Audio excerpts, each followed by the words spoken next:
The Democratic Party is the evilest organization in the history of the world.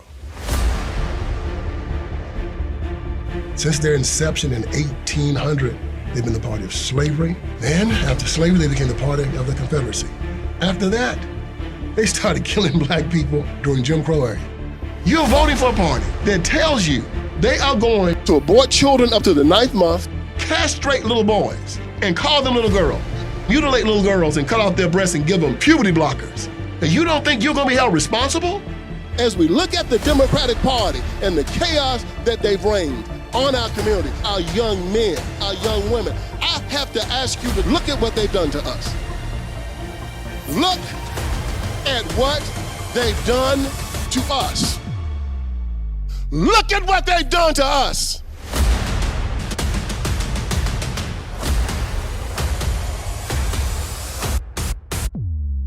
The Democratic Party is a death machine.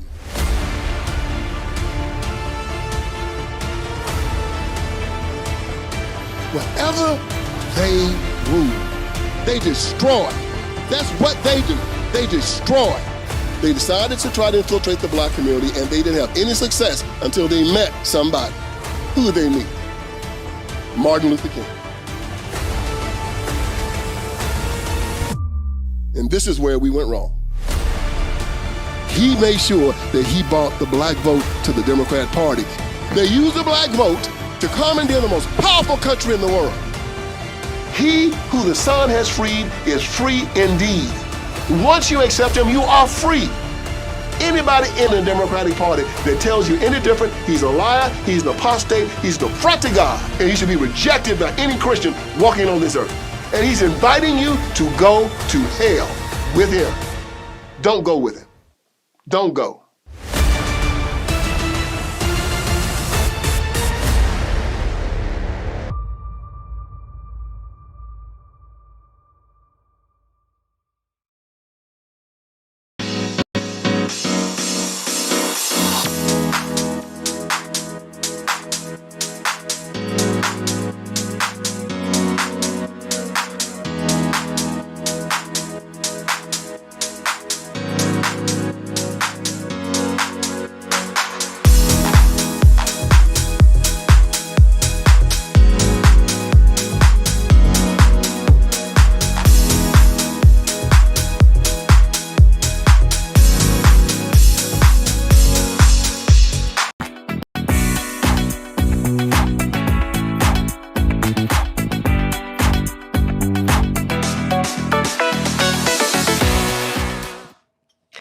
Grace and peace, you guys. Welcome to the Standard of Truth podcast, where we discuss all things social, cultural, political, and theological from a biblical perspective.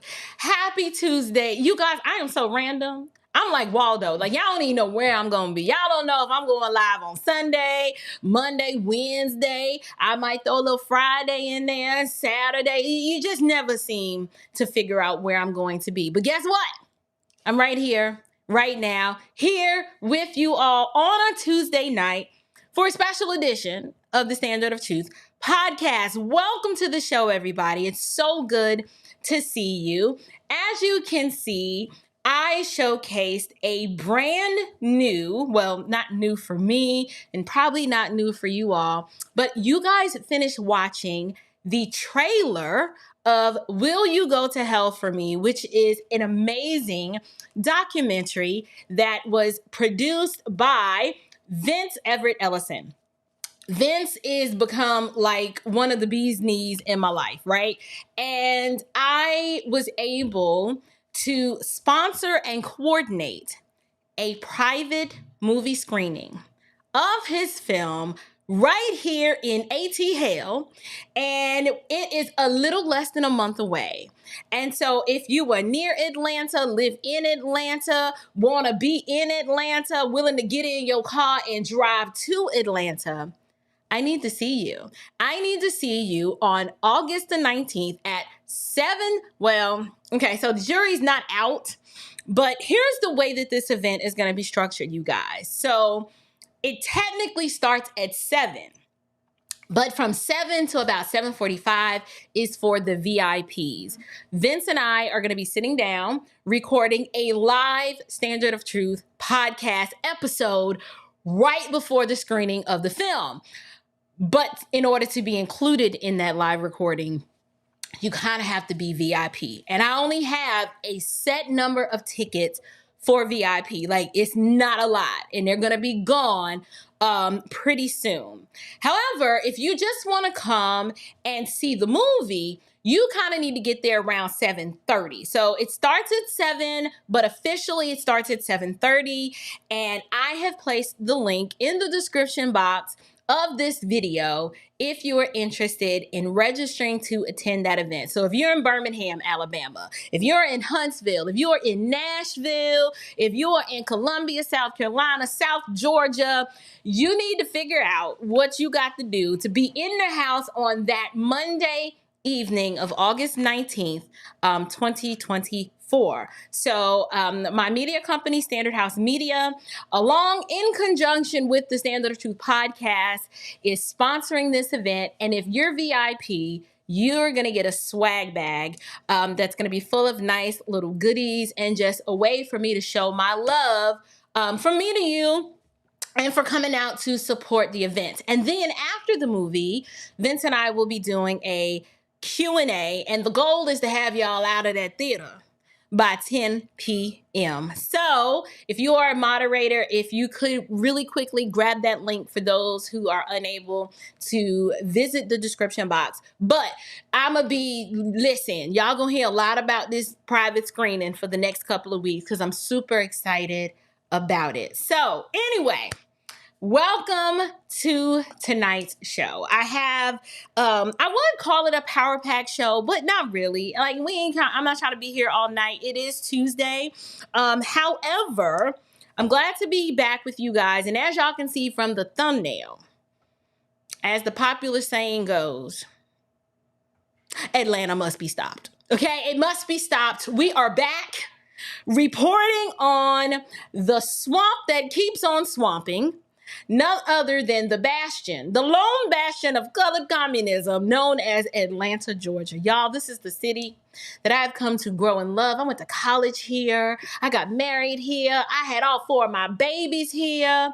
But Atlanta is really going through some things, or should I say the things that Atlanta is going through is not new, but it's just starting to seep out, right? The swamp is starting to stink. And so the story that we're going to cover tonight, I decided to cover this story because it speaks to just how deep the web of corruption truly is. So we are all aware of the corruption in the Fulton County DA's office. That's Fonnie Willis's camp, right? We're also aware of the corruption going on in the jail. Right? If you looked or were intimately connected with the Young Thug trial and all of the information that started coming out around that time, you know that it's just, between the bed bugs and the drugs and all the paraphernalia that's coming and running up and through that jail, it's just a mess, right? It's just a mess. But there's also corruption in the human resources department. There is not one aspect of the Fulton County municipality government structure that is not stinking high, like stinking to high heavens with corruption. So tonight, I'm going to be sharing with you guys a story about the corruption within the Fulton County Housing Authority. So basically, this is the agency that runs and oversees the projects. Okay, y'all known as the PJs. Y'all know if you from the hood, I know what the Housing Authority is. I know what they do. They run the projects, right? The projects, for those, the uninitiated, they are a housing development, right? A housing development for low to moderate income families. And here, the Fulton County Housing Development, they are responsible for unincorporated Fulton County. So like the city of Atlanta, they have their own housing authority, and then unincorporated Fulton County, they have their own housing authority. And their job is to manage the public housing. So let's go ahead and take a look at what has recently been uncovered. More resignations and allegations after our exclusive investigation into the Fulton County Housing Authority. New at 6, Channel 2 investigative reporter Sophia Choi first broke the money mismanagement and sexual harassment claims last week. She's live at the Housing Authority in Southwest Atlanta with this exclusive update. Sophia. Linda, all but 2 board members no longer work here. They resigned, but 2 are holding out, saying they did nothing wrong despite those allegations of money mismanagement and sexual harassment. The unit was over here. It was a 9-apartment building. We met Jennifer Gates in North Fulton County, where she used to rent through the Fulton County Housing Authority. She says the Housing Authority unfairly accused her of not paying rent and evicted her in 2016. I know I paid, and I've been telling them for long, somewhere went wrong. Fulton's Housing Authority gets about $7.8 million of your federal tax dollars through HUD. It gives out nearly 2,000 vouchers a year to offset rent for families in need. But the program is now in jeopardy after county commissioners received numerous complaints from residents, workers, and former board members. It's a combination of things, the sexual harassment, the misuse of funds, staff not being qualified. Channel Action News was first to show you this letter HUD sent to Fulton County on June 24th, saying in part, the recommendation for the corrective plan is to procure a third party to manage their program, and the current staff lack the experience in their current roles to correct the deficiencies. The letter does not mention any crimes. HUD suggests strongly that we reset, that we clean the slate and bring on a whole new board. So Pitts asked for and got the resignations of all but 2 remaining board members. These are some of the resignation letters. I will never shy away from fighting for the good people of Fulton County. Board Chairman Antavius Weems refuses to leave, saying he's the one who alerted the feds. I was not getting the answers, Sophia, that I should have been getting. So I picked up the phone. I called HUD. Weems, a board member since 2018, says the issue started in 2017. Former manager Sharika Bellamy says it got worse under his leadership with a hostile work environment. She says Weems also forced her to use federal money to pay people with no contract with the Housing Authority. I was walked out the building with the same police officer that I refused to pay the invoices because he did not have a contract. Bellamy says she was fired for raising red flags. This is video of her from May when she went before commissioners. I am your whistleblower. She says she was fired the next day for being insubordinate in your behavior toward the Board of Commissioners. Ms. Bellamy's attorney filed an EEOC complaint on behalf of her and several other former Housing Authority employees. This is exactly what whistleblower protection is for, is so that someone like her can come forward and make a complaint and not lose her job. Weems says it's the very people complaining now that caused the problems. I'm so excited. I can't tell you how happy I am that this is happening, because now the attention is being set on fixing the system. And we should point out, Mr. Weems says he's never faced any complaints of any sexual harassment. Now, the board here actually needs 3 members to form a quorum, so with only 2 members remaining, they can't even legally meet. So here's what's next. The Fulton County Commission Chair, Rob Pitts, plans to hold a meeting about all this, a special meeting on July 29th at 10 a.m. We'll stay on this. For now, we're live in Southwest Atlanta. Sophia Choi, Channel 2 Action News. All right, Sophia, thanks. So y'all saw that. You've heard that. I actually see somebody who pointed out something very interesting. I see Blake says, so somebody was hiring their inefficient cousins and funneling money also. And then Donovan says, check all 50 states. And so here we are. You've seen that.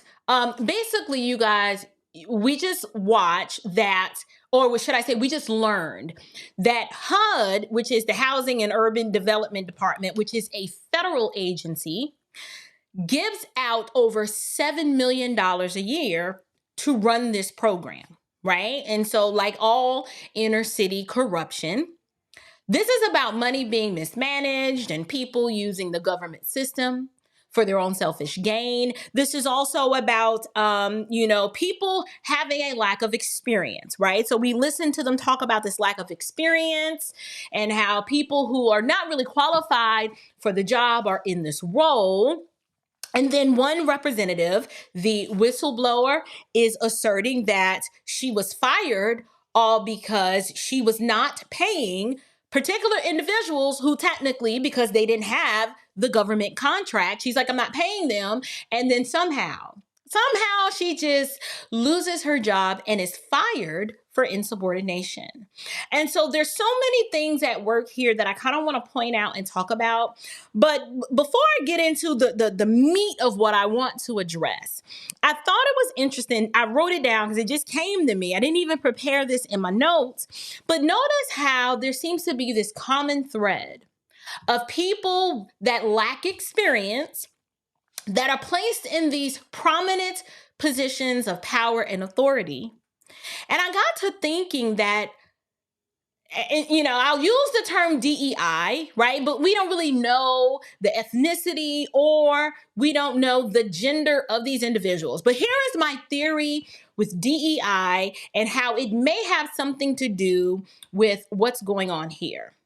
I notice that whether it's from Secret Service to the Vice President, Office of the Vice President, to all these district attorneys, particularly here in Atlanta with Fonnie Willis, a lot of these individuals are tapped on the shoulder and are specifically placed and chosen in prominent positions of power because they can be controlled. So it's like a win-win. So for example, the person who was tapped on the shoulder and elevated and placed in the position of power, they actually want to be there. They want the notoriety. They want the fame. They want, the come up to boost their own personal career.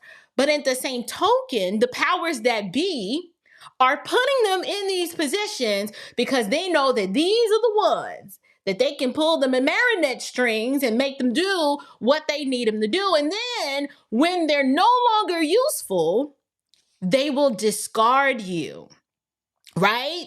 So you are basically a puppet. You can be controlled. Yeah, they give you a little bit of power to wield, but as long as you stay on code, stay on task, and do what they want you to do, your job is safe. You are fine. You will rise up to the ranks. And what I've noticed, why is this effort for DEI initiatives targeted at females? It's like a lot of women of color, right? Who may or may not, more likely not have the expertise, the experience, the wherewithal, the know-how to do what they're doing, but they get put in these roles and positions anyway.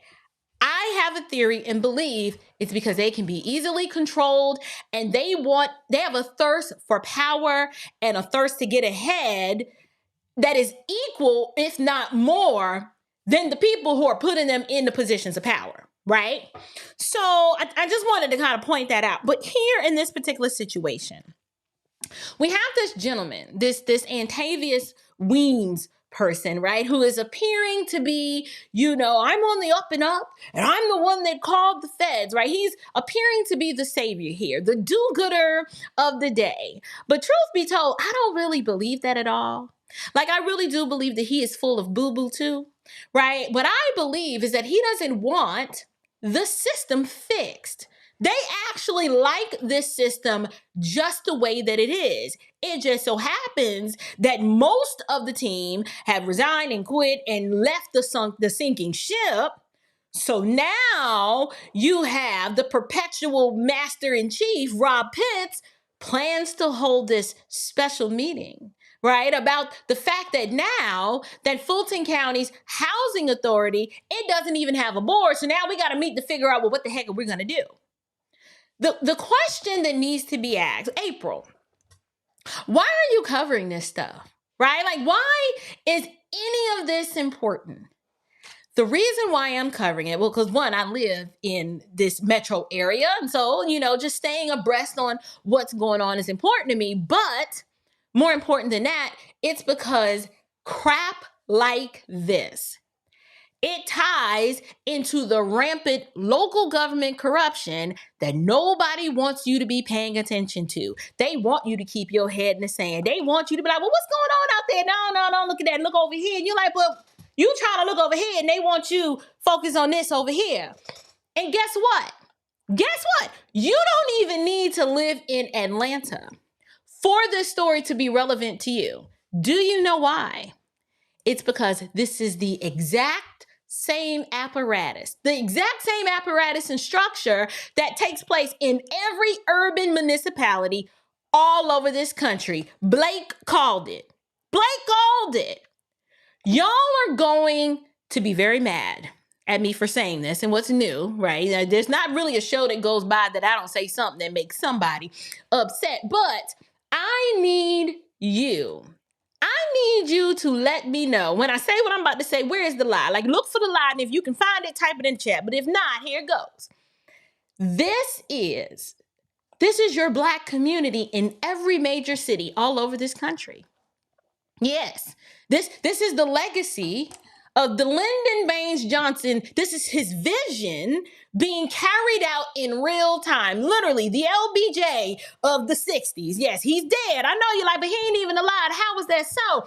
LBJ knew exactly what he was doing when he said that he was going to make sure he was going to have them in those N-words, the Black folks, voting Democrat for the next 200 years. In this show, I'm about to break it all down and tie it into this whole latest edition of Fulton County corruption. So y'all need to sit tight for this. This is going to be very, very exciting.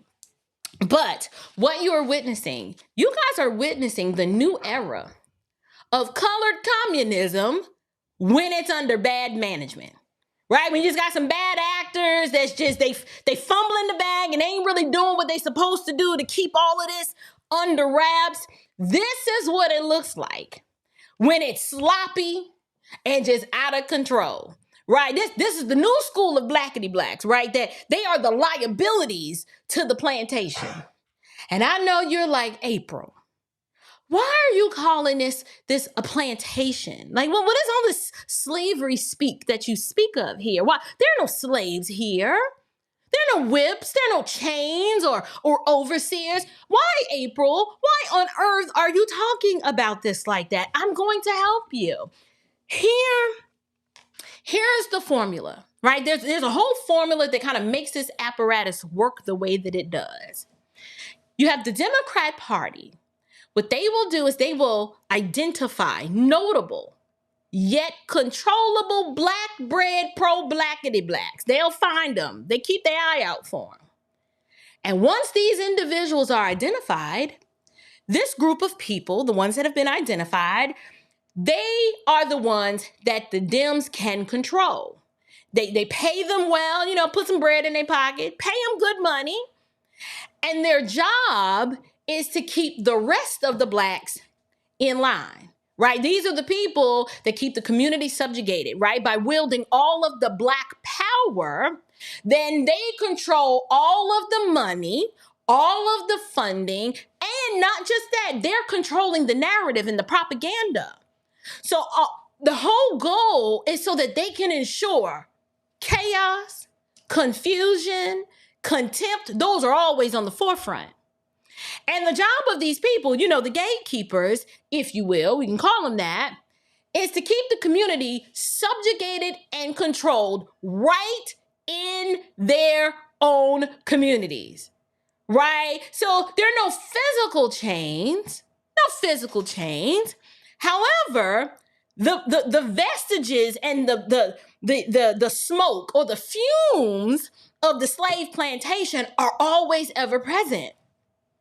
They're the ones who are in charge of all of the programs, but somehow none of the programs ever seem to truly help anyone, right? So like Fonnie Willis is a prime example of the colored communism and subjugation at work, right? All you gotta do is look at all of the corruption in the Fulton County DA's office. Look at the corruption down at the Fulton County Jail. All of this is a direct result of this small group of politically powerful people that have been running Atlanta for over 40 years. And have come to know this invisible, right, yet visible power structure, and we're going to call it the Cascade Cabal. Remember that. This may be the first time you've heard it. I don't know. But that's what we're going to call it. We're going to call it the Cascade Cabal. That's what we're going to call it. Now, if you live here, you don't have to be from here, but if you live here, you like Cascade, you mean like Cascade Road, like in the SWAT, Southwest Atlanta? Yes, that's why I named it that. Named it that for a reason. It's the Cascade Cabal. And what we first need to do, let's go ahead and define what is a cabal, right? Y'all know how I am with the language. I like alliteration. And so we got the 2 C's, the Cascade Cabal. A cabal is a secret political clique or a faction, right? So I know it sounds all wicked and but it really is just a secret political clique or a faction. That's the definition, the formal definition of a cabal. And so I call this invisible yet visible faction of powerful political people, I call it the Cascade Cabal, and it represents a coordinated and approved group of elite Black Atlanta politicians. And they all originate from the same source.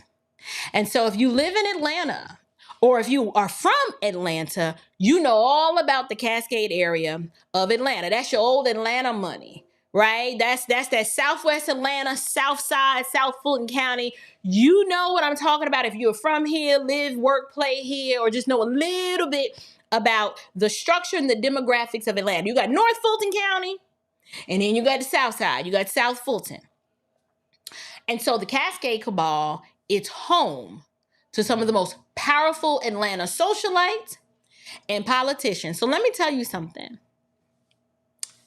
The tentacles, right, of the Cascade Cabal, they are all over so much of what we've been seeing coming out of Atlanta as of late, right? Their hands are all in it. Like, don't believe me. Let me connect the dots for you.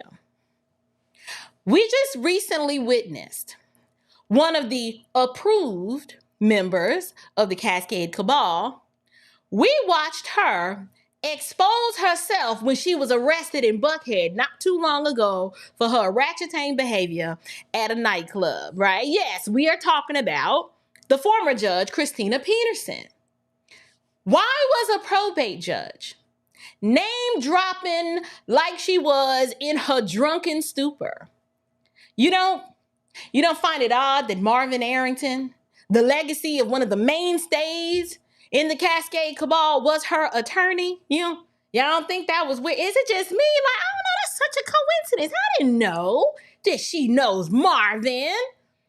You don't find it odd that she said, her attorney, Marvin, said, we're going to be asking DA Fonnie Willis to drop the charges, right? Like, why was this judge, who was clearly in the wrong? We've seen her making her rounds on all of the urban radio talk shows, because they got to do that.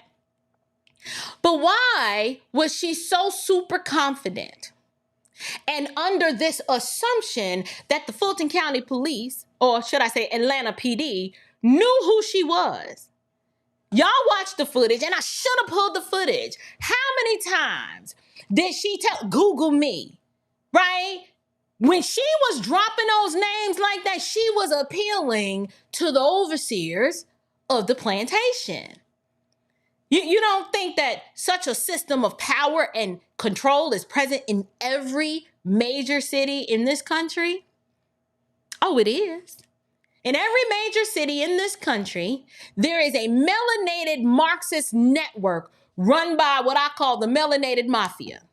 And what they do is they recruit individuals that they deem are going to be on board to push their agenda, right? So Fonnie Willis is not even from here, but she definitely fits the mark of a Marxist communist. Look at who her daddy was. An attorney and a former Black Panther, down for the cause, down for the movement, trust and believe Democrats have their system of subjugation in place. They always have. And they most definitely, they have a modern day plantation type system in place. It has overseers. It has a master. And yes, it has slaves. And there's this existing power structure in place that they do not want to change. They want to keep it just the way it is. Don't believe me? Ask yourself this. Ask yourself, why is it that every time we have a close mayoral race, particularly if there is a challenger from the other side of Atlanta, particularly someone of less melanin, there's no chance for that other side to win, or they will make it impossible for the challenger to win.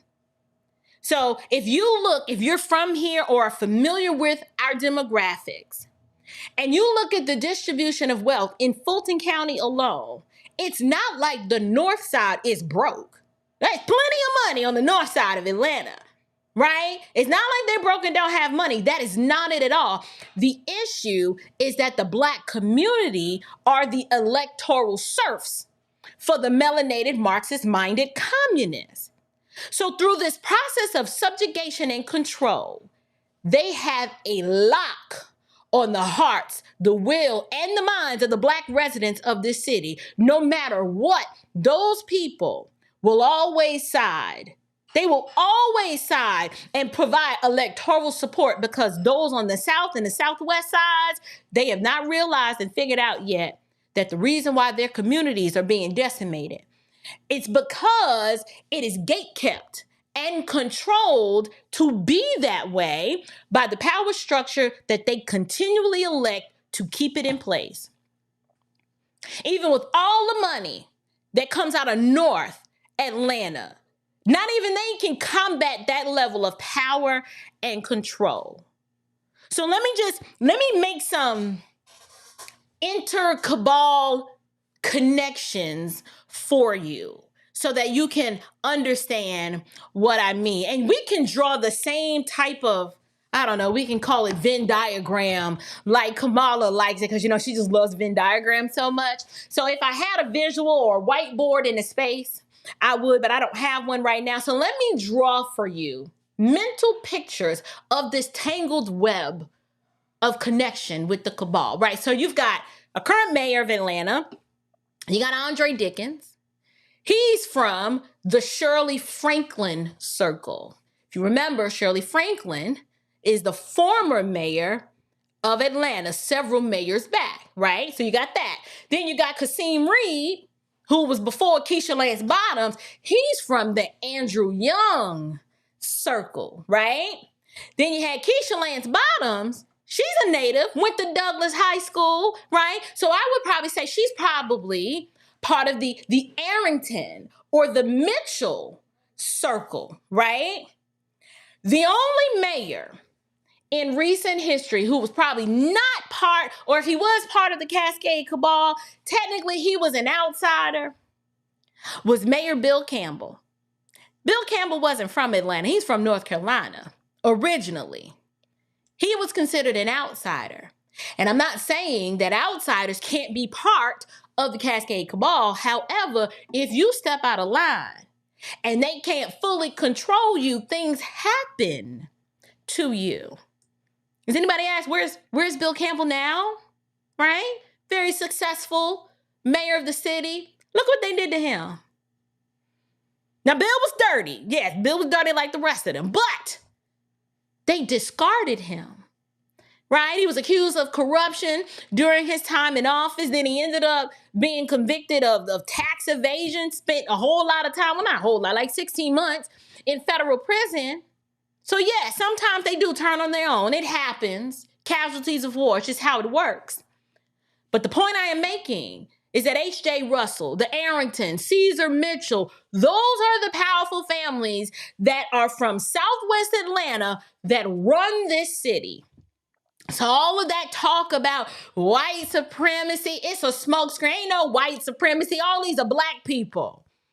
That's where you're going to find the control mechanism of Fulton County. Now, if you're from North Fulton or anything above like Northside High School, you don't have a chance of winning a mayoral race in Atlanta. It's just not going to happen, right? All of the mayors, no matter what, they're going to be from the Southwest or the South Side of Fulton County. That's how it always is. That's how it's going to always be. And they're always going to be Democrat. I told y'all a few live streams ago, Atlanta hasn't had a Republican mayor since 1879. He served one term. Subjugation, the control. Okay, y'all putting it together? Now, as it relates specifically to this story, the chairman of the housing authority, this Antavius Weems guy, right? Keep your eye on that one. Because what you see is not what you think you see, right? The cabal, the way it works, well, they've been in power for so long, but you got your Rob Pitts, Andrew Young, John Lewis, Shirley Franklin. All of these are revered individuals. They're all part of the Cascade cabal. And even though Keisha, they kind of discarded her at the one term, you can still throw her in there. Now, she got put out, and they switched her to a more silent role, and now she's working within the Biden campaign. I found that very, very interesting. Don't forget that detail right there. But did y'all notice during the hearings of the Fonnie Willis situation with Nathan Wade, who did you see in that courtroom consistently supporting a girl? You saw Shirley Franklin. And you're like, what? Why is Shirley Franklin here? That's so odd. It's the Cascade Cabal. Of course she was going to be there. I mean, okay, maybe I'm crazy. It's just me. Don't pay me no mind. I'm just a YouTuber on the YouTube. But here's the deal. All of these people within the Fulton County Housing Authority, they're resigning because they probably don't want to get caught, and they know that the jig is up. And this Antavius Weems guy, he's the lone man standing because he probably has every intention on keeping the party going, right? He gets to keep his position. They'll get to bring in a whole new crew of new people, and then the same cycle of corruption is going to continue. I don't have any confidence or faith there's going to be any intention to actually clean house. No, I just don't believe it. The question is, how is Rob Pitt still involved in Atlanta politics? Like, after all of these years with him in just some form of leadership, why is he still around? I can't answer that. But Atlanta, here's what I do know. It's the bastion of colored communism. All programs that seem to be for public benefit are all run just like the Fulton County Housing Authority, because all of these large budgets, they line people's pockets. All of these programs are abject failures. Programs on top of programs on top of programs. Just big government programs that do absolutely nothing to help the communities they claim to serve. Look at public education. It's a failure. It's got a huge budget. And what do they keep doing? They keep throwing money at it. But why is that? They do that because that's how the cabal makes their living. Large budgets line pockets, but they do not help the people. The children still can't read. The children still can't learn. And all you have to do is say, oh, why are you just banging on Atlanta so bad? Pick a city. Baltimore, one of the largest budgets per student is spent. Them kids can't read or grade level. They cannot do math. Just pick a city. This is why I am so against big government and lots of government programs, because daddy government is not efficient, and you cannot look to the government to solve all of your problems. And the moment that government gets too big, you have stuff like this hiding in plain sight with bad actors who have nefarious intent, who only want to enrich themselves, and they're not interested in helping the people. So here's another example. Another example of what government corruption does that can just give you a glimpse into what the Cascade Cabal will do to you. Do y'all remember what happened to Amanda Timpson, the young lady, the whistleblower with the whole Fonnie Willis situation? Do you remember that story? I covered it here on this channel. Amanda is the former Fulton County DA employee. What did she do? She blew the whistle. She blew the whistle, and she's the whistleblower who didn't get the memo that she was supposed to look the other way. And what did they do to her? They fired her.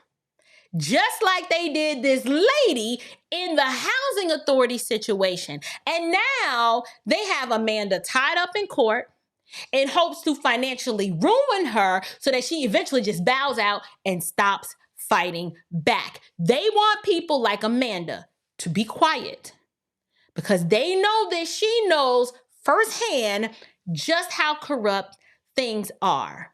They thought, oh, she's Black, she's a woman, you know, give her a little position, give her a nice little title, nice little office, she'll cooperate. Who's gonna mess that up? We're paying her well.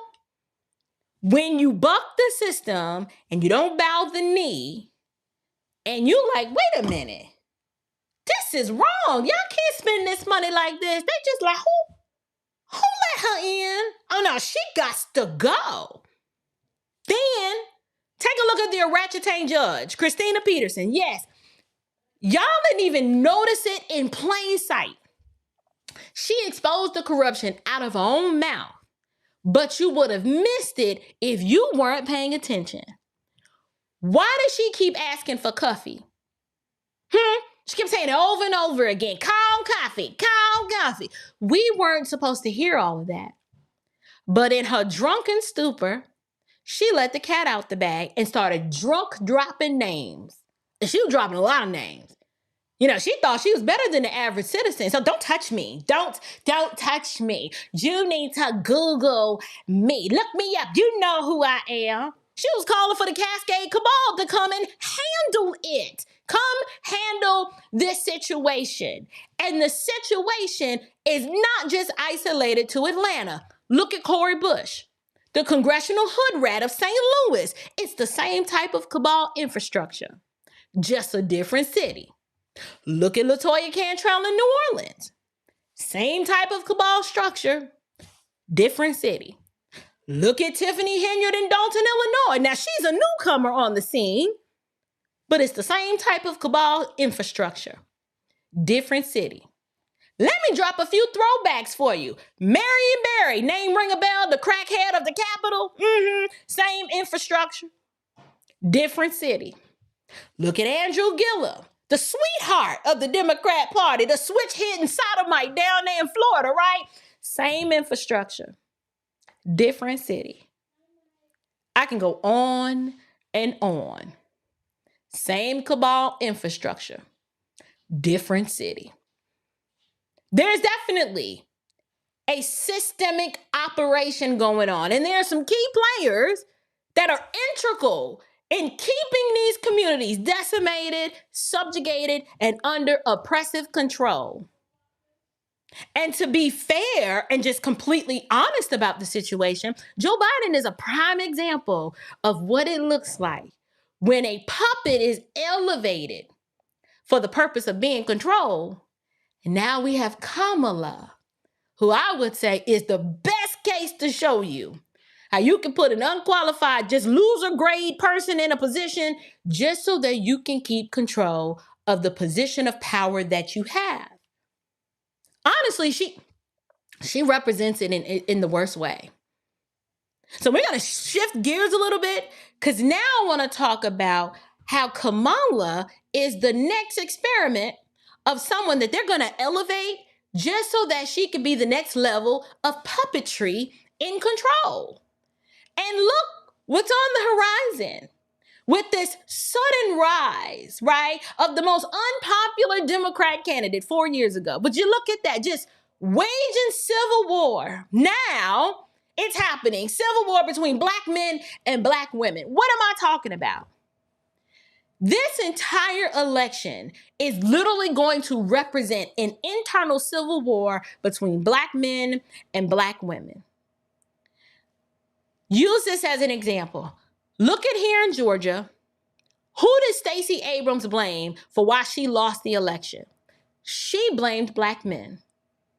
Laid it all at the feet of black men because y'all didn't stay on code and do what y'all was supposed to do. So what do we think is going to happen this time on the federal level? Just look at what's been brewing ever since, it ain't been, 2 days since they done elevated Kamala, right? Let me show y'all something. Y'all see this group of black men right here? Y'all see this? I wish I could make it bigger, but I can't. If I do, I'm gonna have to move over. Y'all see this? It says, Black Men for Harris, right? That's what it says. And someone sent this graphic to me, and I thought it was interesting because I said, wait a minute. This look like the simp mob to me. Right? It's just a mob of simps. I'm calling it the simp mob because these individuals, these are representatives of the simp mob. So if you see a bunch of black men in your life, or in passing, you hear them talking about that they're with her, yes, they're part of the simp mob. Be concerned. Be very concerned. That is your Democrat black simp mob right there. So let's identify. Of course, you know, y'all got Steven in the front, Clyburn right up there at the top. You got Brandon, the communist from Chicago. Absolutely. I don't even understand why Chicagoans are confused how their city got towed up when he told you he was going to be friendly to the migrants. I'm sorry, the illegals. Then you got your Don Cheadle, Said the Entertainer, can't forget number one simp of them all, Ricky Smiley. And then the loudmouth simp at the bottom, you got Stephen A. and a whole bunch of other people that you might recognize and be able to identify by name. But look at these men. And then look at the URL at the bottom of this graphic. Y'all see that? secure.actblue.com. Okay? So this is the simp mob. These are part of the Afrostocracy, right? This is a nice little cross-section of your preachers, politicians, your performers, your pundits, your professors. Look at it. These are the cowards that parrot the destructive message of melanated Marxism and communism, yet they don't live like it though.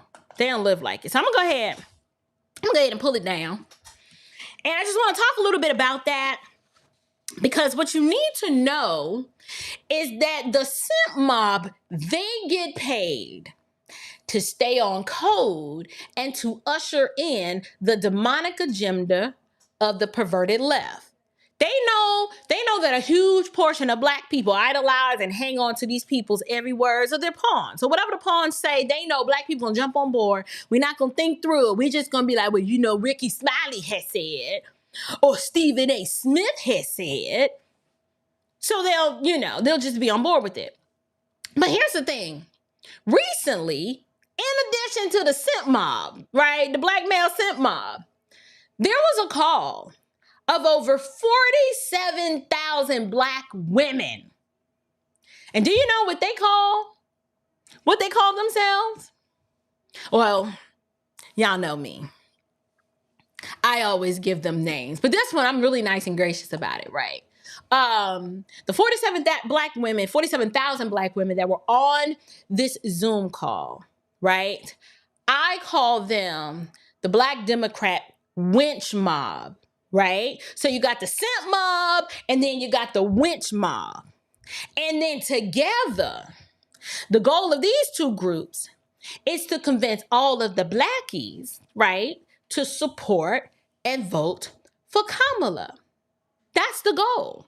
Let me show you how they've already started using the apostate pulpit pimps. Y'all take a look. Take a look at this. I didn't think it was real.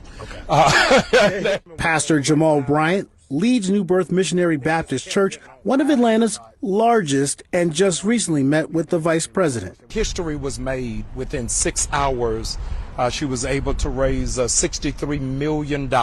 Georgia was crucial to Biden's win in 2020, when he became the first Democrat to win the state since 1992, defeating Donald Trump by fewer than 12,000 votes. Black voters made up nearly 30% of the electorate and backed Biden by more than 70 points. The most consistent voting bloc for the Democratic Party has been black women. Those numbers are not lost on either campaign. Trump's allies quickly launched ads attacking Vice President Kamala Harris in the wake of Biden's exit from the race. Last night we did a Zoom call for black women, 47,000 black women on one call. And so I'm telling you, it's really a movement that is taking place. 100 days to go is going to be something that America has never seen before. Yeah, Anderson, even right now, I'm watching a Zoom call with black men. Last night was black women. Over 20,000 black men are involved in the Zoom call. They've already raised over $100,000. So you can see this energy sort of streaming online. Let me go ahead and get to some of these super chats. Hey, Brian. Thank you so much for that super chat. Actually, it's a super sticker. Hi. Hey, friend. The best attorney that a girl has ever met and a good friend to our family. Thank you so much, Brian L. Ponder, Esquire. If you ever need a trial lawyer, especially if you're in New York, you need a New York pit bull attorney. That's your people right there. Y'all call Brian, tell him April sent you. Thank you so much for your support, all of your encouragement over the years, and definitely for this super chat. Thank you, friend. Sunkiss, hey. Blessings to you as well. Thank you for stopping by and dropping by with this super chat. I appreciate all of the support that you consistently show me on every live stream. I greatly appreciate it. Then we got Kingdom Men in action. Shout out to you as well. Thank you for that gracious super chat. He says, tell the truth, my sister. And that is the goal. The goal is, by God's grace, I want to be found faithful, and I need my voice unleashed to say what needs to be said, despite the cost, right? So I already know my time on the YouTube is very short, and so I'm getting in, and then I'm getting out, because I already know how this game goes. You are not allowed to use your First Amendment right to speak freely and to tell the truth like it is, especially if you're saying things that tend to go against the prevailing narrative, right? If you have the boldness of John the Baptist, y'all know what happened to John the Baptist. It didn't end well for him, but that's my people. So I count it all joy. Who knows how this is going to end, but I am just grateful for the opportunity for the Lord to use me however he wants to use me, for however long he allows me to be used by his grace. So thank you so much for those super chats. So y'all heard that. Y'all saw the wolf that keeps on wolfing, Jamal Bryant. For the melanated mafia, my question is, how important is Black churchianity, right? Black churchianity is very important for the melanated mafia. And Jamal Bryant, he's not alone, you guys. I know y'all think I be beating up on Jamal so bad, but it's so easy. But he's not by himself. I would throw Raphael Warlock in that. Both of them are in lockstep with melanated Marxism, right? These are your colored communists, right? These men who both identify on paper as a pastor, they're both functional atheists.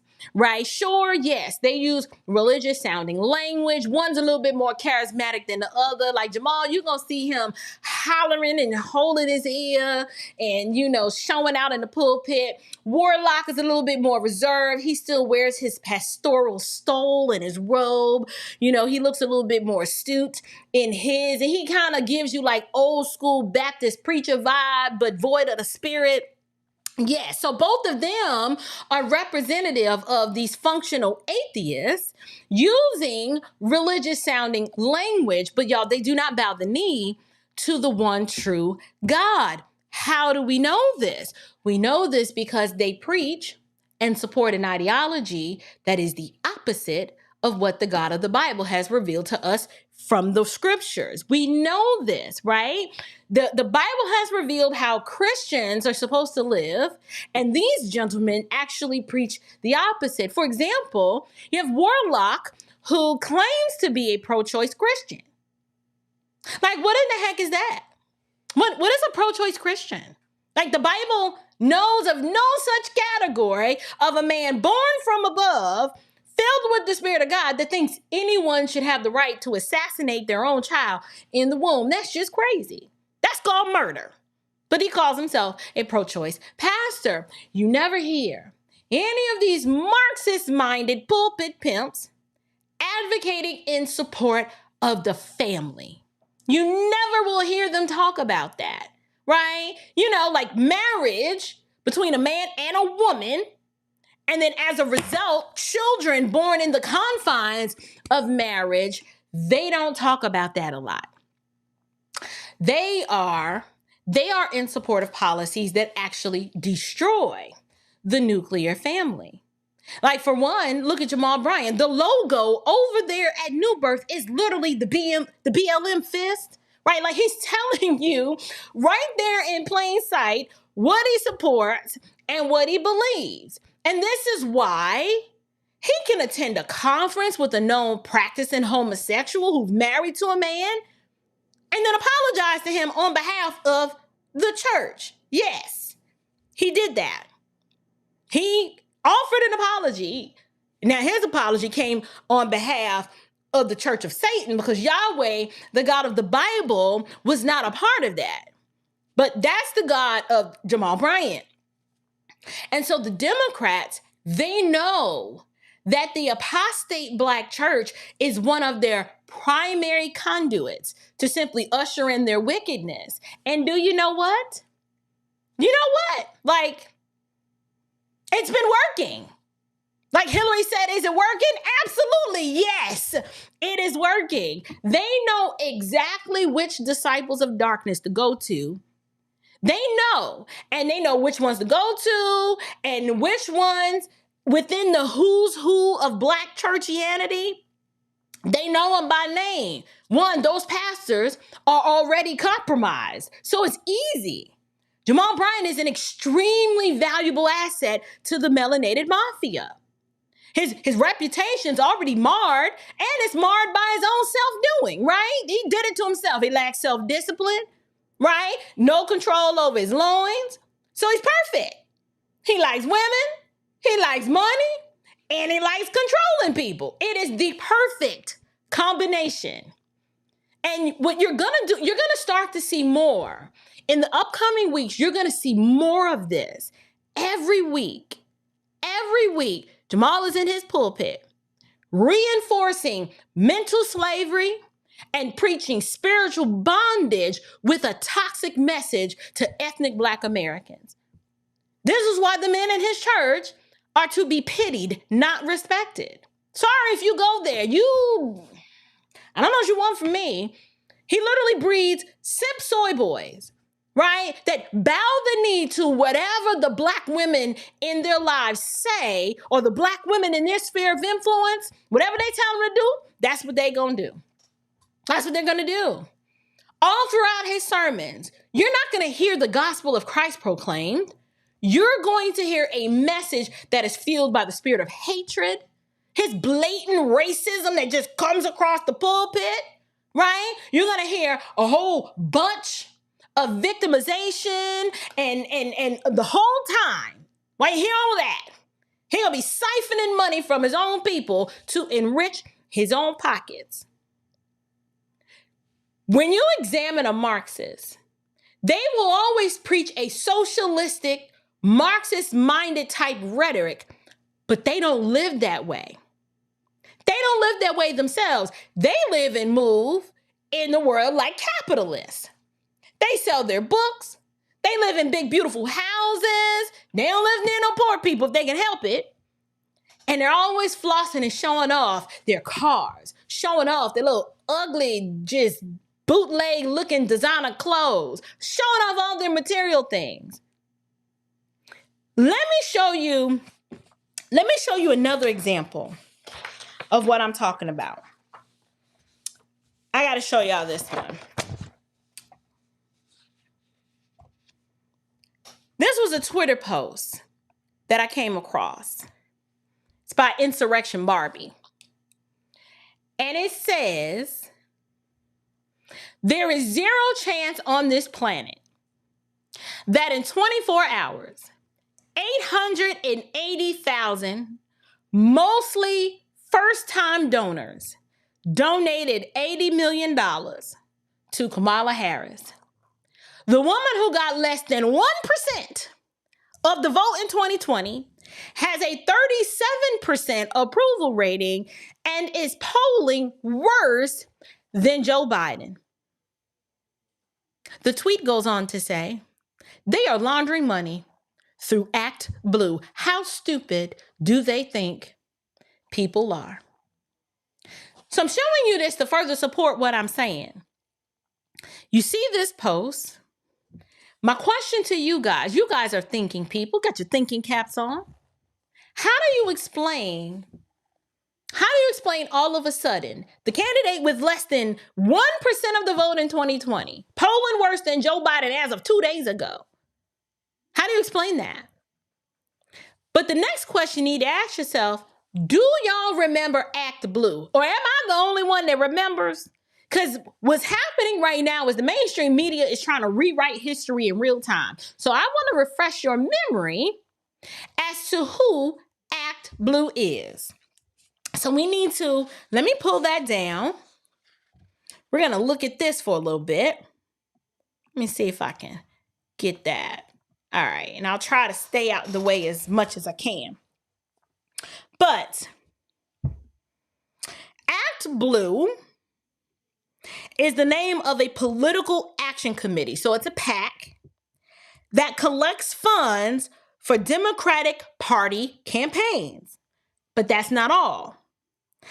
I want to read to you guys about ActBlue.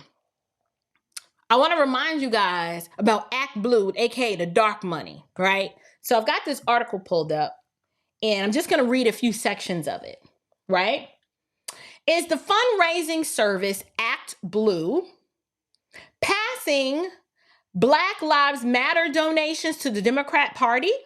Not quite, but that misses the real story about the left's billion-dollar dark money machine. This is an article from 2020 that happened to make the connection between all that money that BLM was raising and how it was being funneled through ActBlue, and then how all that money ended up funneled to candidates, right? So, what is ActBlue?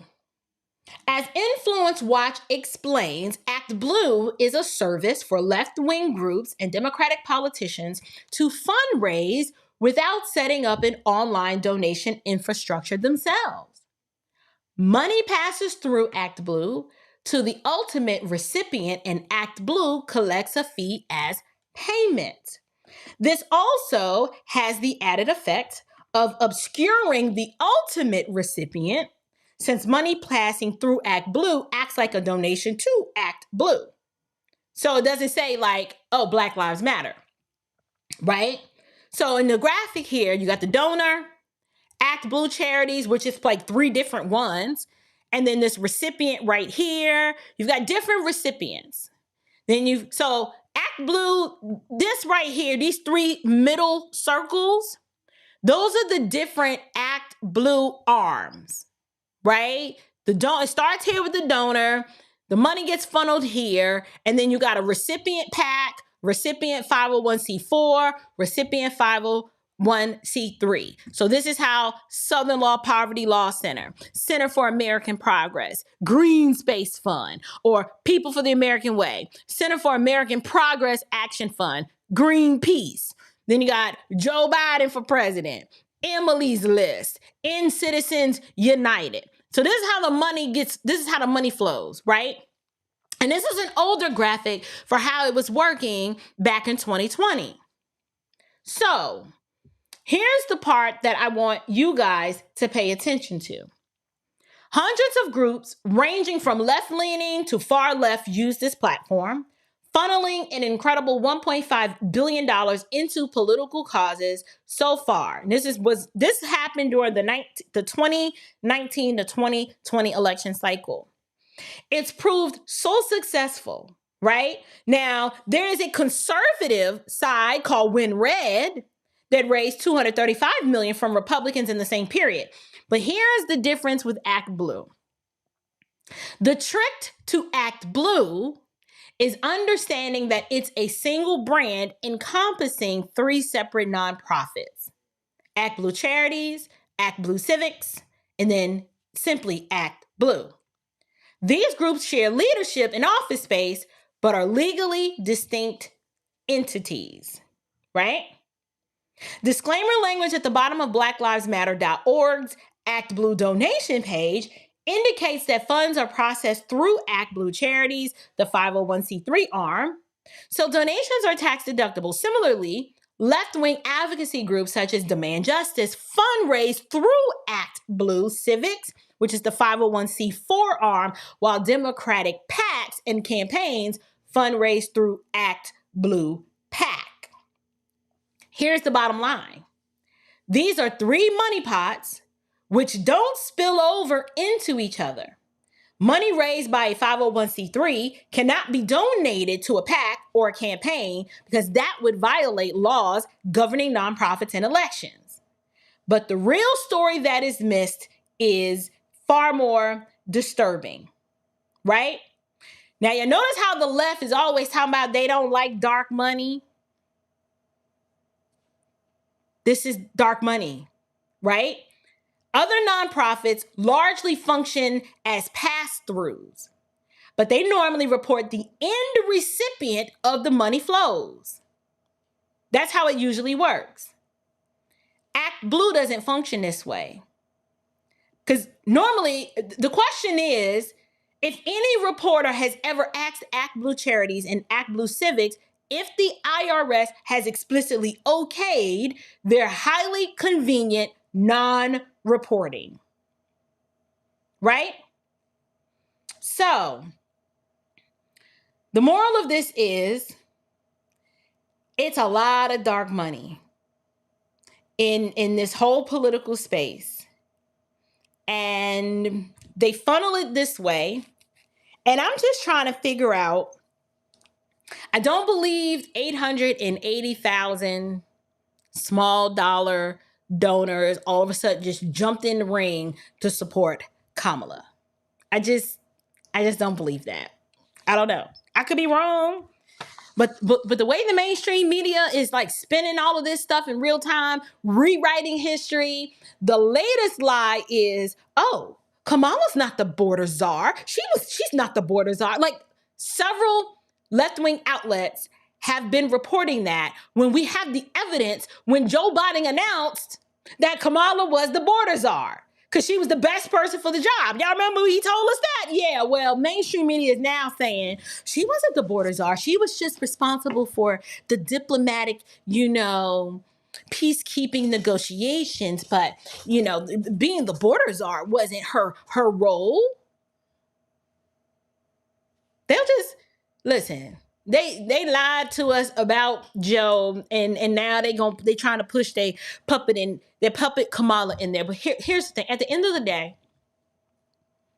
why is all of this important? And what does it have to do with the Fulton County Housing Authority scandal, right? I know y'all just like, what's she talking about? Like, I'm going to tell you. I'm gonna tell you, I'm gonna make the connection. And now you may have already drawn your own conclusions and drew your own connections, but you have a few things to consider. My goal here is I wanted to take some time to demonstrate to you guys that much of what we see going on in our communities, it is being done to us by people who look like us, but they are not like us, if you know what I mean. I'm trying to uncover, plain and simple, the kingdom of darkness, right? And I'm just trying to shine some light on his tactics so that you'll be aware and, more importantly, be sober-minded. Not only that, my ultimate goal is to uncover the precise reason why, if you are a believer, you don't have a choice but to choose Christ over color. You have to choose character over constructs and country over categories, because if you try to align with this mess on the basis of, well, you know, I gotta support my people. No, your people, if you name the name of Christ, your people are the ones who do the will of the Father. Those are who your people are. You don't side with any side on the basis of them being your people. Right? You have to look at what you're supporting. Look at what they are advocating. And your goal is to be found faithful, not following the world and its evil corruption. You don't have to like the personalities of either of these candidates that run from the federal government on down. Their personalities are irrelevant. You need to grow up and elevate your thinking and look at the policies. Because if you're a Christian, love of neighbor doesn't look like you supporting people who are blatantly in your face doing corrupt things to subjugate others for their own personal gain. Because love seeks no harm, right? So this crap with the Fulton County Housing Authority is shameful and harmful. And the people in charge are the people who have always been in charge, making sure that the ones in the community stay oppressed and stay dependent on them for their every waking need. They are the ones who are trying to silence the truth. And then their goal is to punish those who find themselves on the inside who want to uncover the truth. Look at what they did to Amanda Timpson. Look at what they're doing to this whistleblower who just lost her job. All Amanda wanted to do was ensure that the federal funds actually go to help those in the community. How dare she try to do the right thing and do her job, like the real job description, not the second shadow job description that they wanted her to do. I only know two things that scatter when light is shown. It's the unfruitful works of darkness, which is Satan, you know, the devil, and roaches. The devil and roaches. Now you telling me that you want me to be on the side of the devil and the roaches? I'm from New York. I ain't got a good relationship with roaches. Can't stand roaches. Heaven forbid. You choose Christ, dear ones. If you are listening to this live stream and you've been on here this long, you choose Christ over color. I don't care. You don't have a choice. Examine your heart. Ask the Lord, reveal to me. Ask him to reveal to you if you have this unhealthy preoccupation with your ethnicity to where you're siding with wickedness and wicked policies simply because the ones pushing and advocating it look like you. No. You ask the Lord to show to you and to reveal to you ways that you've made blackness an idol. Because all of us have had to do it, or we are guilty of doing it on some level. You ask the Lord to show you if you've avoided fellowship with other people, who you've avoided being charitable or thinking the best of other people who don't look like you, not because they've done something to you personally, but because you have hatred in your heart on the basis of ethnicity. And now you're struggling to see how can you have fellowship or a common bond of gospel unity with someone simply because your skin color is different than theirs.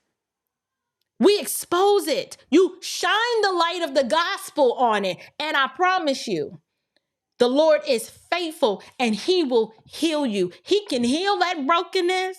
He can help you to realize and understand that it's the power of the gospel that unites us. Not these dermal features. It's the power of the gospel that unites us. And it's the power of the gospel that sanctifies us. And so I've talked about this local corruption. I done pulled the Band-Aid off of the Cascade, Cabal, and all that corruption. I know them people like, yeah, she done crossed the line. That's fine. I am here to wake you up. If I could borrow a line from Vince Everett Ellison. This is why I chose to make the sacrifice and say, no, I want to bring that film to my city. And I want the people who are tuning in and listening to me every week, who've come to know, like, and trust me, I want y'all to come watch that film. That film changed my life. God uses all things for our good and his glory.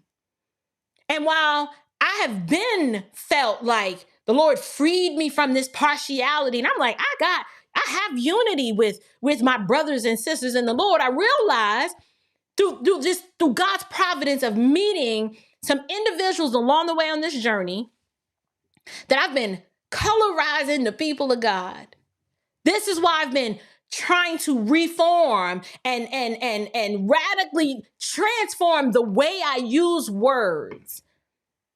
The people of God, the Church of Jesus Christ, we are united by the gospel, and we are all colors and ethnicities. So this is why I made up that term, churchianity. In Black churchianity, yes, that's a thing, but the Church of Living God, we are unified. We are one because Jesus Christ said so. Before he left us, he was like, I want you guys to be one. I and I'm one with the Father. We have a unity and an intimate relationship and fellowship. That is the church.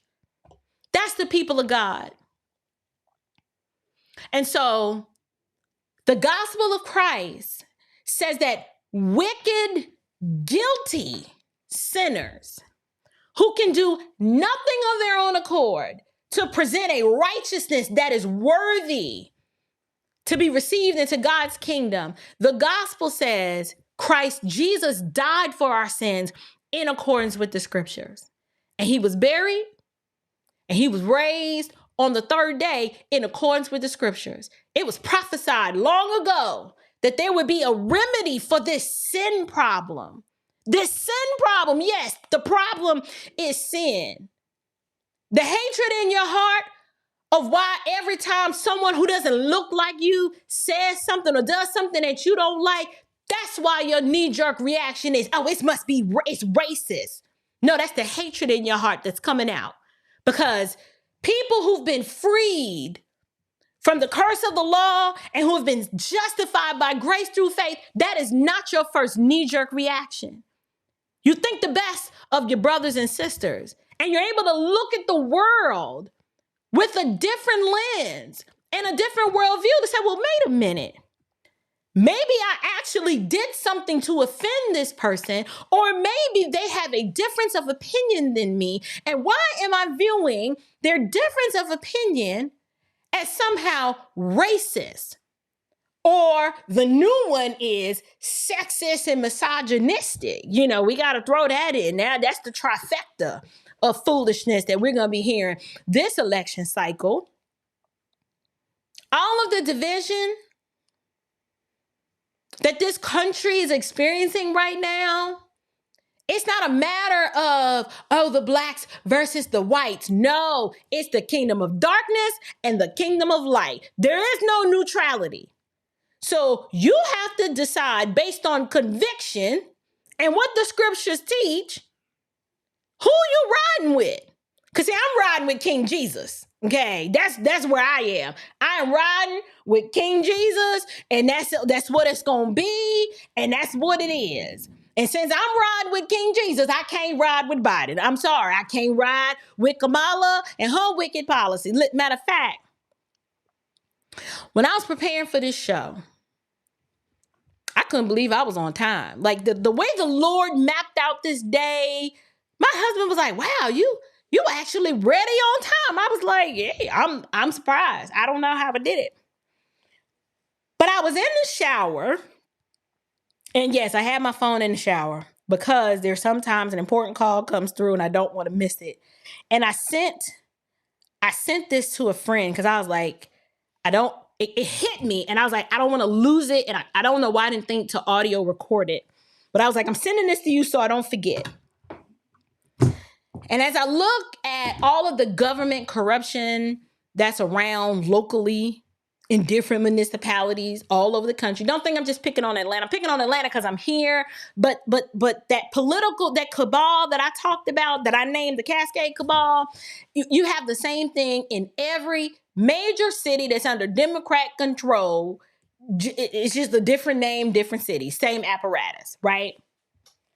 But as I thought about the show tonight, and I was like, okay, Biden done stepped down. They about to, elevate, put her on the throne and parade her around to the country like she the best thing since sliced bread. And I was thinking about Kamala's rise to prominence, rise to power, how she got to where she is. And I was like, wow. And I wrote this down. And I said, I'm very, very concerned about women who share my ethnic image, who, based on their indoctrination of how they were raised, because let's let the truth be told. If you're a Black woman on this live stream and you're listening to me, most of us were raised in a very Marxist, communist-minded household. We just don't realize it. We didn't know what to call it. We didn't know there was a name. But if it was all about the Black girl magic and female empowerment and Black is beautiful and there's all this ethnic narcissism. If you were raised like that and it was everywhere you went, it was at school, it was at church, you know what I'm talking about.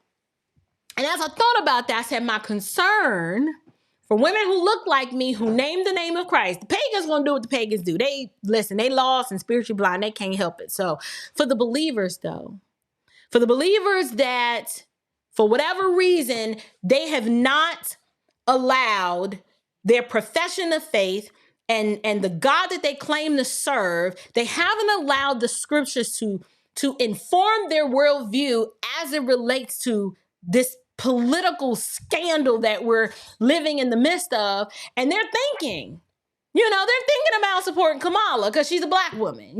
She might be your soror or the church you go to. They may have just pigeonholed and told you that this is who you need to support. I want to ask you this question. And I asked, y'all know me. So the way this is going to come out is exactly the way it popped in my head. I was like, oh, well, here you go. And I said, I'm laughing because I'm going to just say it. I said, so many women idolize the motif of who Kamala is and what she represents.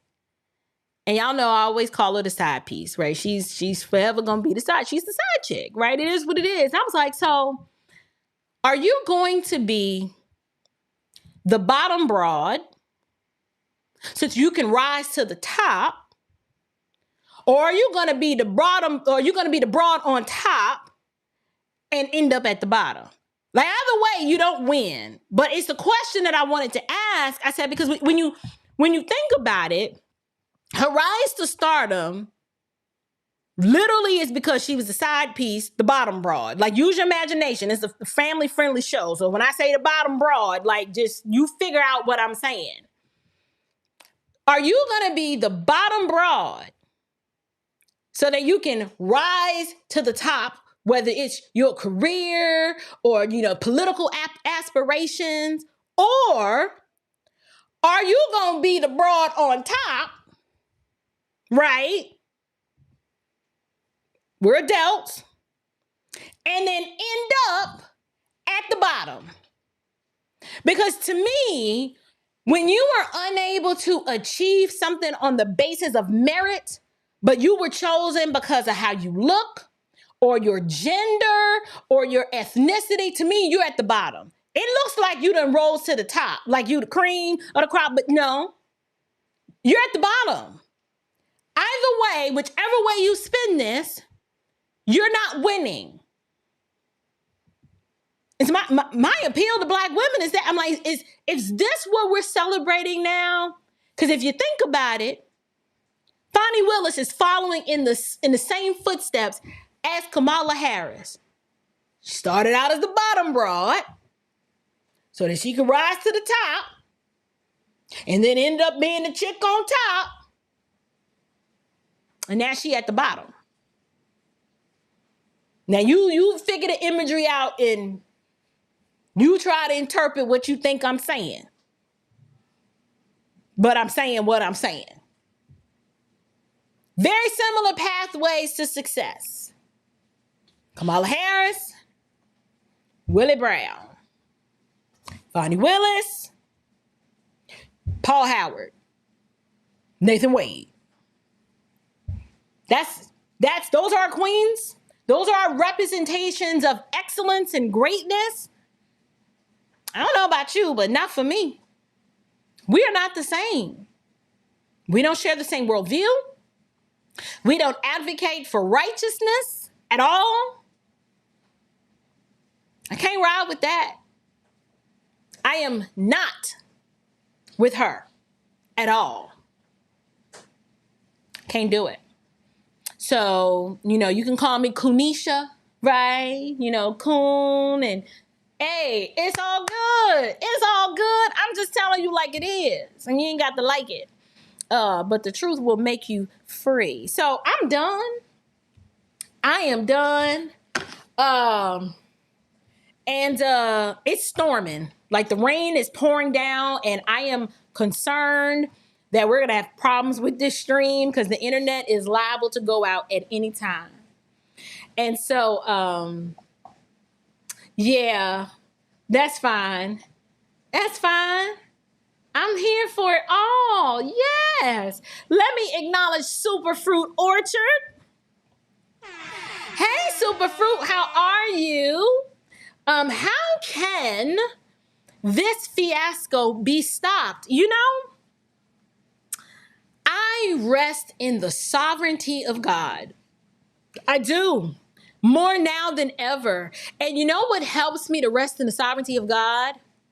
When I listen to other believers, when I can see the strength and resilience of their faith, not in themselves, but in the God of the Bible, and they're able to exhort and encourage, I'm telling you, even though it looks bleak and it looks dim, this is how we strengthen one another. So, for example, I was watching Vince Everett Ellison dropped a new episode today, and I watched it right before I went live. And toward the end of that bad boy, I was like, you know what? God is in control. He sits on the throne. There are no maverick molecules, and there's nothing that escapes his sovereign hand of decree. And so with that, I believe in the sovereignty of God and the responsibility or the human responsibility of man. So that means I'm going to be found faithful. I'm going to continue to proclaim the truth of God's word and the gospel as I see fit, as the Lord allows. I'm going to still call people to repentance. I'm going to still do what I do. And in God's sovereignty and through his providence, those who have an ear to hear what I'm saying, the eyes of their understanding will be opened and they'll start to view the world different. But in terms of stopping it, we don't even know how God is using all of this crazy turn of events for our good and his glory. We just don't know. Like literally every day, craziness is unfolding in the fullness of time. And I can't worry. I can't be anxious, right? I have to trust that God is in control and that he has promised to preserve his church. I have to believe that. I have to believe that God is still adding sheep to the fold. He's separating the sheep from the goats. Like, wickedness is at an all-time high, and yet the gospel of Christ is still going forth, even in the face of persecution. And I'm not even talking about Christian persecution here, because we haven't even really experienced it the way other people in other parts of the world have. So in terms of the fiasco being stopped, the more that people wake up and notice and see things that, like I explained on this live stream, and the more you share that message with others, and don't leave out the gospel, because it's only the gospel that saves, right? But what happens is the gospel saves you salvifically for eternity. But the gospel does also does something else that's unique and amazing. It changes your worldview. Like, you just change. I can't explain it, but I could no longer reconcile all my pro-blackity blackness in light of what the gospel does, which is unify individual broken, fallen sinners from every tribe, tongue, nation, and people group. And I'm like, well, if the gospel unifies us, how can I feel some sort of kind of way toward others who don't look like me, and then try to implicate them and say, well, you owe my people reparations? And it's like, well, wait a minute, those people never even did anything to me. You know, I don't even know them like that. Like, it just, the gospel changes you. And so that's why I think it's important for Christians to lead with the gospel. But ultimately, the gospel is going to inform your worldview, and it's going to cause you to look at the world differently. You're going to start questioning everything. You're going to be like, well, wait a minute, why am I a Democrat? Because these policies don't seem to be in line with nothing that the Bible teaches. Maybe I need to rethink that. Like, it just changes you. The gospel changes your relationship with money. The gospel changes your relationship with other humans. It just changes your relationship with everything. The gospel changes everything. I can't stress that enough. And so even in the midst of this hot flash right now, because, it is a serious one. Like, Mickey, honey, I don't know what, you talking about sow a seed? Y'all, Mickey, this was the best seed that she could have ever sown in my life. Because this is keeping me alive right now. It sure is. Amen. Hey, Sister Victoria. She says, Lord, I can think. I'm sorry. It's going to come back. How do we as Christians deal with the more moderate positions on abortions in the Republican Party? You call them to repentance and you speak the truth. You don't hold back. Listen, I've had to come face to face with the reality that there are some sleeper cells in the Republican Party that will give a head nod to being pro-life. And the moment it comes to, are we going to win or lose? They will equivocate and change in a minute.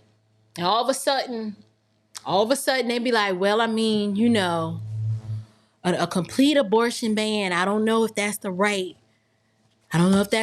thing to do. This is why I keep telling people, if you're expecting to vote for an individual that's a born-again, regenerate believer, I doubt very seriously we're ever going to be presented with that option. So it's our responsibility as Christians to look at the policies and say, okay, Lord, where would you be most pleased with my decision to cast my ballot based on personality or based on policies? I think it was an amazing thing for Roe v. Wade to be overturned. It's unprecedented and historical. Never thought it would happen in my lifetime. But me personally, I don't think that's enough. Like that's like saying federally, you know, slavery should be abolished. However, if you want to live in a state that want to have some slaves, then you could go live in a state that got some slaves. It's the same argument, right? So that's the position that I take. I do not believe in exceptions. I just don't see that in the scriptures. So that means I'm going to still be an abolitionist, just like I would have wanted people to continue to be an abolitionist during the time when slavery was still legal. And then there was a time where, okay, this state abolished slavery, but this state still had it. Well, we still had people fighting, saying no. Okay, so Rhode Island abolished it. Well, what about Georgia? Well, what about Alabama? Well, what about South Carolina and Mississippi? Like, this country fought itself, literally, over the slavery issue. And so as it relates to the vulnerable in the womb, the unborn, that is a fight that I'm not willing to lay down my weapons for. And I will look a Republican politician in the eye and tell them, I love you, but you are wrong on this issue. And you need to repent because blood is still on your hands. Like, it's not cool. It's not cool. And so you want to pick people who are going to do the best in terms of policies that align with your biblical worldview. But this is why at the local level, it matters, because now it's no longer a federal issue. It's no longer a federal issue. So that means you can't really implicate the president.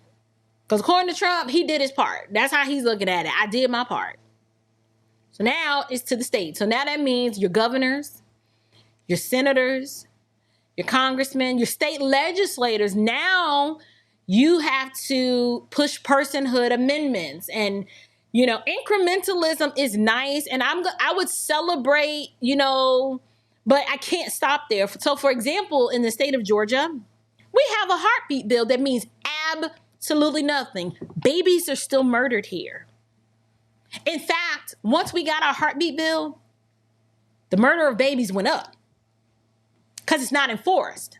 So basically, it was a head nod to the fact that, oh, let's give them a heartbeat bill, but it's not enforced. No, these abortionists are not actually going through with ultrasounds and detecting a heartbeat. And then once we got our heartbeat bill, chemical abortions shot up. So now they're like, okay, well, we'll still do the surgical, but we pushing these pills. We're pushing these pills. So I think as Christians, if there are individuals with more moderate positions, the truth, I firmly believe, and I know people just can't wrap their mind around how speaking the truth can actually change a person, but we'd have to believe that, because if we didn't believe that, we wouldn't preach the gospel, understanding that it's the gospel that changes hearts. The law of Christ is what governs what we do. And so we have to still speak the truth. We still have to be on guard and do our part. But I don't think we need to lay our weapons down and say, well, you know, a heartbeat bill is good enough. I'm not stopping at a heartbeat bill. Which leads me to another announcement that I need to share with you guys. Before the documentary of Will You Go to Hell for Me, there's another event that is very, very important that if you're in Metro Atlanta, I'd love to invite you to. And that's this one. Redeeming Hope, Life Through Christ.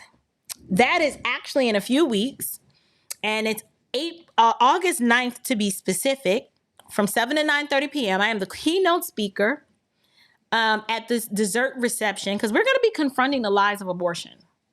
Okay? I am going to be addressing those in the attendance there. We're going to be talking about what life through Christ looks like, and how Ephesians 1:7, in him we have redemption through his blood, the forgiveness of our trespasses, according to the riches of his grace. So this is a fundraising event where I'm the keynote speaker, and it's out in Flowery Branch, Georgia, at the venue at Friendship Springs. And it's an opportunity for you to obviously come and hear me speak, but more importantly than that, there's so much more work that needs to be done. And Georgia Right to Life is one of the few pro-life organizations left that absolutely do not equivocate on the life issue, and they are truly pro-life from womb to tomb. So they're not like, yeah, we want a heartbeat bill, and then after that, no, they're like, we taking it all away. Just like the abolitionists wanted slavery abolished in this country, Georgia Right to Life is we want to preserve life. All of life for all of life. So, yes. So I'm hoping you guys will come out and support that. If you want more information about that, you can visit the Georgia Right to Life website, and you should see this same graphic there. I'll be there, and may God be glorified. I'm super ready to engage on this topic, and I'm so grateful for Georgia Right to Life for entrusting me as their keynote speaker for this event. And so I hear y'all talking crazy in the chat, talking about she pregnant. Girl, listen, lies? No. Listen, I mean, that season's possible, but the season has passed. Like, my eggs are on a cane and a walker and a wheelchair. I'm old. Now, it's not impossible. However, no. I'm just old. That's all it is. Right. It's not impossible, but listen, ain't no way. I'm not gonna lie, I have 4 children, Earthside, and I would have loved to have a 5th. However, because of the combination of children that I have 2 boys, 2 girls, and then the youngest girls are twins. And my husband always felt like that 5th child would just be like this misfit that didn't really fit anywhere. And he was very, very concerned about the relationship building aspect of that child. I don't know why. I was like, they're just going to love that kid like they love each other, right? But the girls have a very tight and unique bond. My boys are thick as thieves. And then one girl has her brother, and then the other sister has her brother. And then the 5th kid would be like, well, who's my pal? Right? And I was just like, well, it would be all of y'all's pal, but I don't know. It just never, after the twins, you know, the dam got tied up. So it's possible, but I doubt it. So anyway, I am older and wiser, but old nonetheless. Y'all are in middle age. If I popped out pregnant, I'd have to shut this channel down. There is no way y'all could deal with pregnant April. At this stage of life, no. I wouldn't even put y'all through that. I love y'all. I love y'all too much to subject y'all. I told y'all I don't do pregnancy well. I am like super ugly when pregnant. And it's not that I can't describe it. The wherewithal to try, it just goes away. I just be trying to survive. So like combing my hair, putting on makeup, doing my nails, like those things become impossibly hard. And I just give up. I give up the ghost and I focus on just germinating and growing a human. That's all I can do when I'm pregnant is grow the baby. And so the idea of growing a baby and a YouTube channel, something got to give. And it can't be the baby, so it would have to be y'all. And I could not come on camera in good faith. And y'all be like, that content is good, but she sure is ugly. I can't wait for her to have that baby because it don't look right on her. It just don't. It don't. And my confidence is shot during pregnancy. I'm always in a lot of pain. My sciatic nerve bothers me. And just the complaining would get on my nerves. And so I wouldn't do y'all like that. I love y'all too much. The audience be like, listen, we coming back when she dropped that baby. Cause honey, be like, the camera was hard on her. No, I'm not. Who listens to audio podcasts? Let me ask you this. Do you guys listen to audio podcasts? Because from time to time in the early stages, I was uploading abbreviated episodes of my show to iTunes and Spotify. But y'all, that's a lot of work. It is a lot of work taking this live stream, extracting the audio, editing it, mastering it, and then uploading it. I ain't got the time. I can't do it. I can't. Okay, Thomas, you say that. That's because eyes haven't seen. You didn't see me. You wasn't there. Like I say, you weren't there when they crucified my Lord. You wasn't there when I was growing those babies. My first pregnancy wasn't that bad. I had pockets of ugly moments, but for the most part, it wasn't that bad. Like my baby shower, I looked the best ever. And it just went downhill from there. The second pregnancy, I couldn't. Did I work? I did work. And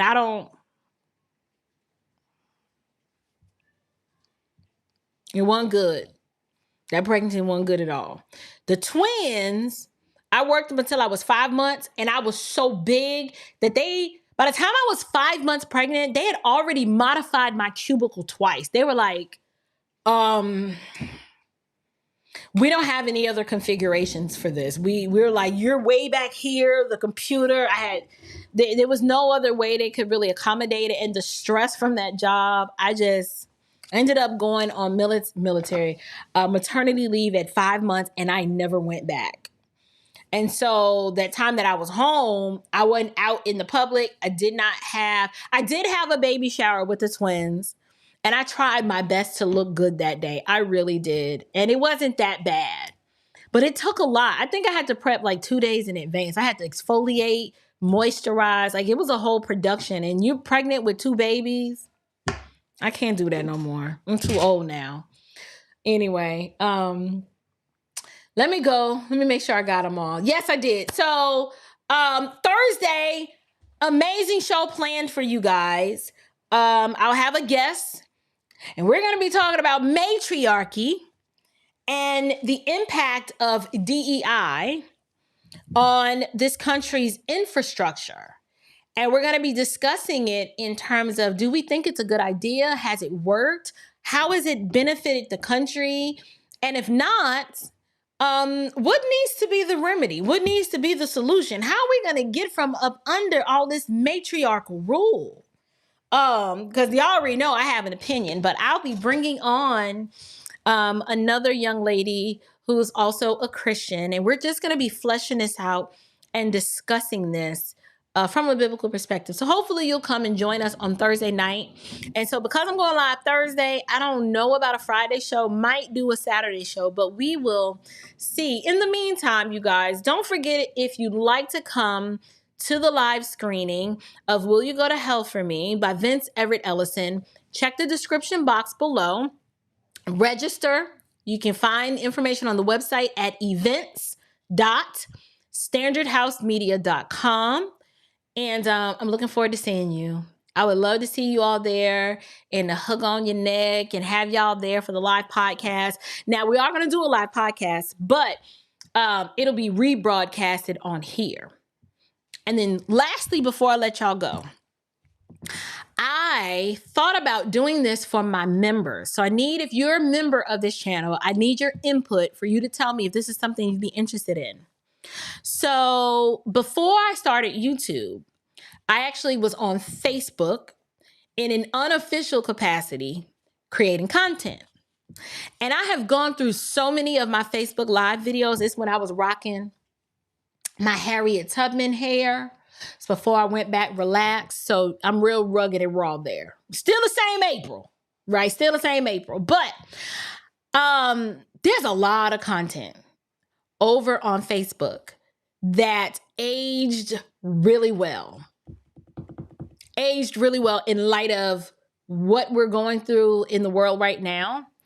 And I thought about re-releasing that content and making it available for my members only. So if you're a member, you like, you know what? I'd like to see that. Let's see what you were talking about 4, 5, 6 years ago. One, I only trust my members with taking y'all that far back so y'all can see the journey and the growth and the progress. Because I know y'all not going to judge me and be like, oh, we so glad she got rid of that natural hair. Now, I liked being natural. I was natural for 11 years. But when I compare natural April to relaxed April, y'all going to be like, I ain't going to say it, but I already know what y'all going to say. But I would let my members in I trust y'all. We fam, my members.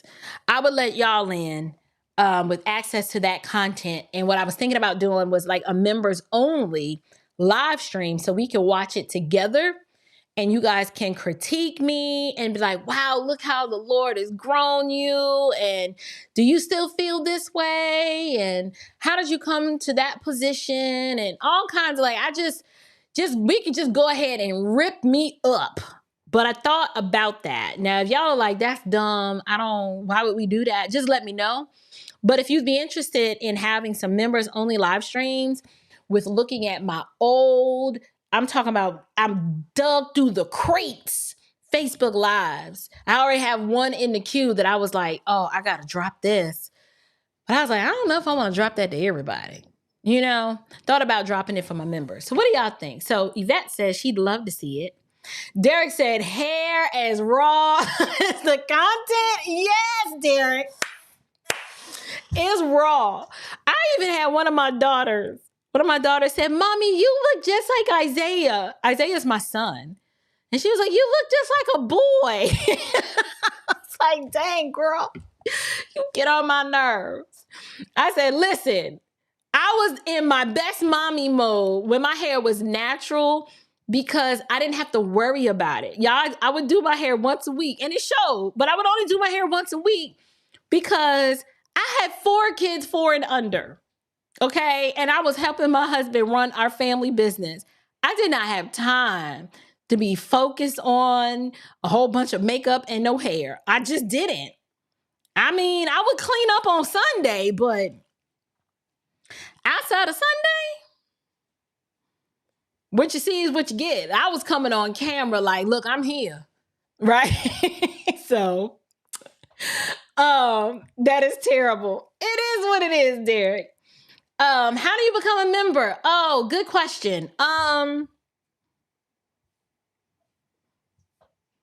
Maybe one of my moderators can help with that because I don't quite exactly know how you do it while you're in a live stream.